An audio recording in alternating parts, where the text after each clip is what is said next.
Welcome back. Thank you for joining me today.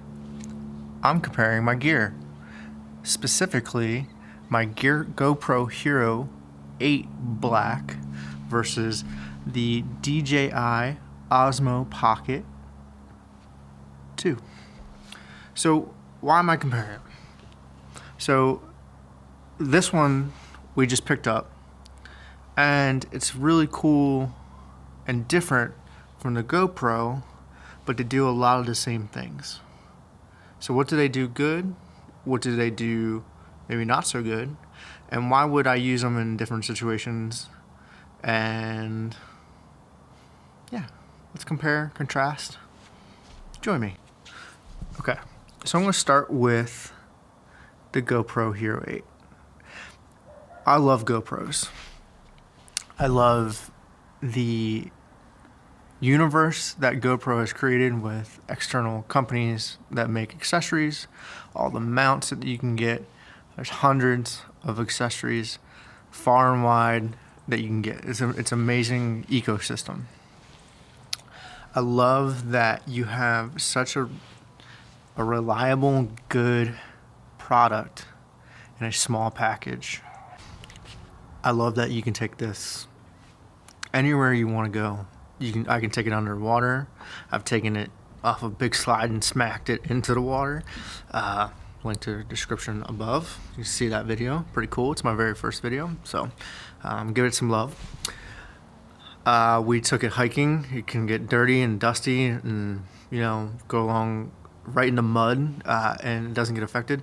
And you can pretty much attach it to drones and take it into the sky. There's no real limitation into an action camera field, except for when it comes down to quality of video. And they've really updated the the quality, shooting 4K, and it's good enough. Now my plan here is to get the 9 very shortly, but right now the 8's doing great. There's no complaints on my end, other than and I'm sure you've seen a lot of people on the internet, the built-in lens. Now with the 9, I don't know if you've seen, but you can twist the lens off if it breaks, or there's now mods, external lenses that you can purchase, and that's a great thing, because what happens if this falls and you crack the screen? You have to send it back to GoPro, which is a pain in the butt. Like, what if you have something come up that you want to shoot? You really can't shoot it because your GoPro's at GoPro getting fixed, or you're getting a replacement. So with the 9, it just comes off. You can get different lenses and pop them right back on and go on with your day. So that's great. I do suggest a screen protector. I don't like screen protectors on my phones, but I like screen protectors on the lens of the GoPro, especially if you have the Hero 8. So that's good. I also have one of these little sleeves. That's very nice. But with hydration. So Hypersmooth 1 was a very good addition to the GoPro, but Hypersmooth 2.0 plus the boost, and I'll show you some sample images soon of the smoothness test between the GoPro and the Osmo, but very, very good, like excellent good. Very impressed, and I believe the 9 has 3.0, which I've heard is amazing. So you can shoot up to 4K 60 with Hypersmooth 2.0 with the boost. That doesn't replace a gimbal like how the Osmo has a gimbal, which is great, but it takes so much shake away that you can hold it freehand and you really can't tell, which is huge for me, especially if we go on a hike or something like that. It just is a very smooth video that you can use, and unlike GoPros in the past. So that's awesome. That's great for me. So the DJI, I think, is in the Osmo Pocket 2. Isn't it a little class of its own? I almost wouldn't call it as an action camera because you have the gimbal, and we were hiking, and it's not I don't know if scared was the right word, because I don't get too scared with all my gear. I'm shooting on a Canon EOS R, and I take it hiking with me. But you know, if you slip and fall and you smash it, you might damage the gimbal, which is, you know, or the camera itself. So for regular handheld stuff, and especially if you're shooting or you're following somebody, it's a really cool tool to use. So I couldn't put it in the same classification as a GoPro because of the GoPro sturdiness. However, the DJI has a lot of features and cool little things that it can do that the GoPro can't. So I think the biggest difference, obviously, is the 3-axis gimbal. And it reminds me of the gimbal in the Mavic, the DJI Mavic Mini drone. It's very smooth. It has a lot of cool little features that go along with the gimbal, like steady cam. So this is in steady cam mode.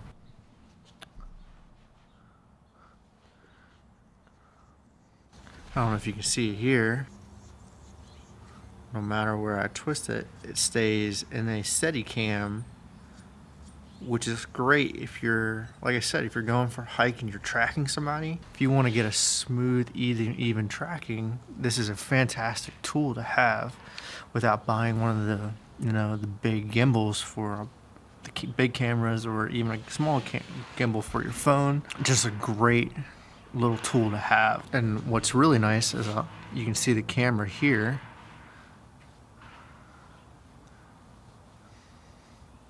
So I'm twisting it. It's kind of going wherever I go here. This is recentering. So you can go from regular, first person, slide up, and then flip the camera around to selfie mode, which is really cool. So I really like that. And you can go up. Another really cool thing is it has face tracking. So I can go... So it's funny because I'm playing with the face track, and so when it's recording, it doesn't work as well. So I'm playing with the face track, and the face track works pretty well. Doesn't work extremely great in the selfie mode, but in the first person, I found that it works better, which is interesting. I don't know what that is about, but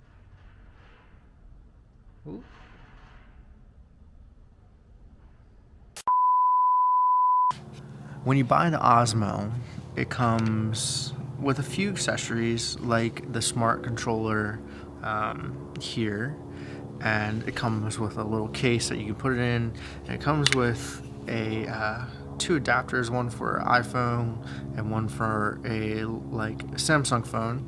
A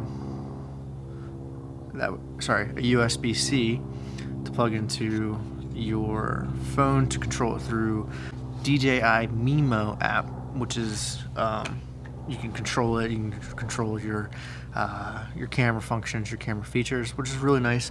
One thing I do not like is it does not have built-in Bluetooth, which is crazy to me. For something that is $349 and you're not going to include the Bluetooth inside of the device, so I can't connect it to my phone, so I can't download your pictures on the go. Now, how they're getting you on that is you can either buy a DJI Creator Combo, which is $499, so $150 more. You get this thing that attaches to the bottom here, and it is more of like a connect all grip, and it gives you access to Bluetooth to connect to your phone. Instead of taking one of these things out, here I'll show you. This little thing here pops off. So you have to take this off, reach in, fling it to yourself, and then slide it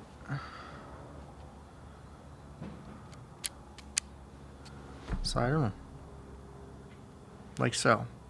And that connects into your bottom of your phone. And that is how that is done. I would understand maybe on the first Pocket having that feature where it doesn't have Bluetooth, but on the second one, come on. So $150 more. Looks like what it gets you is a tripod that goes onto the bottom, that smart connect handle, and it looks like a mic. So $150 for more for that. And that bottom piece I was talking to you about that connects the Bluetooth, I believe is $99 by itself. So for it to not have Bluetooth, that's a big thing. Especially in today's age, is when you're trying to, if you're on the go and you want to take the photos and put them on, especially if you forget that little piece to connect to your phone and you don't have it, and you're out there and you want to upload to Instagram, wherever it may be, any social media, it makes it very hard. So I'll take a couple points away for that. Altogether, I think the DJI Osmo has its category, like I was saying before. The pictures are pretty good. We went to Sedona and took some pictures. The color log is a little flat, but that's good for external shooting. Now, if you were shooting without trying to edit your photos, the color log's a little flat, like I said. I'm sure if I deep dive into settings a little bit more, I can get more correct or color accuracy. Another thing is, so this is not water resistant, it's not waterproof, so it's really meant for land and dryness. So you can't really put it in something really, really cool that the Osmo can do is panoramic pictures. I'll put a couple sample pictures of the panoramic at Sedona up on the screen so you can take a look. It's has a place in our camera ecosystem, how we work, especially Jen. Now that Jen is coming with me on my adventures, I have the GoPro and she has the DJI, and that's great because if she's following me or if I'm following her, we can get a kind of a cinematic look, and especially when she's shot in slow-mo going up hiking, it looks really good, and you can track that person in slow-mo.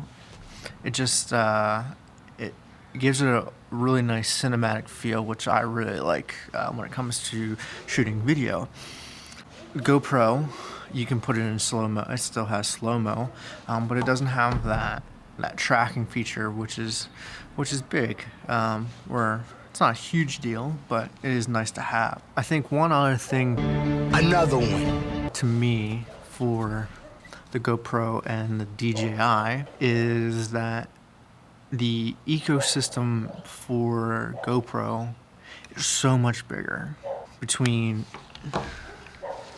accessories and handles and tripods and gimbals, microphones and all that kind of stuff.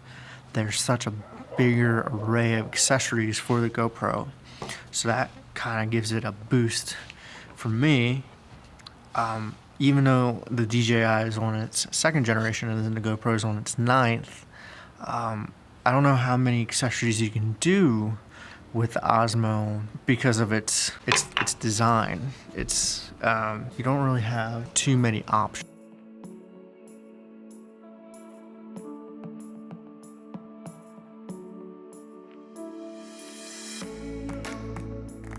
Why? Try to get up here.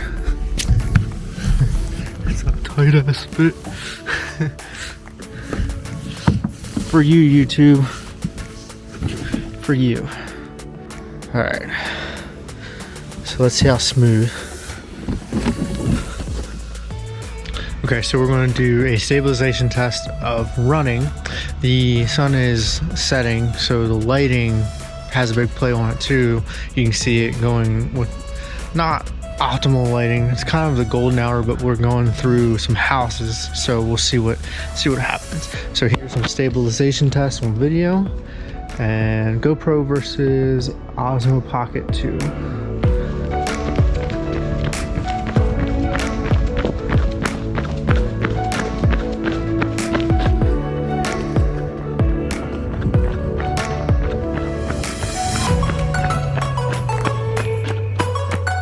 So that was a full run, or this is a jog.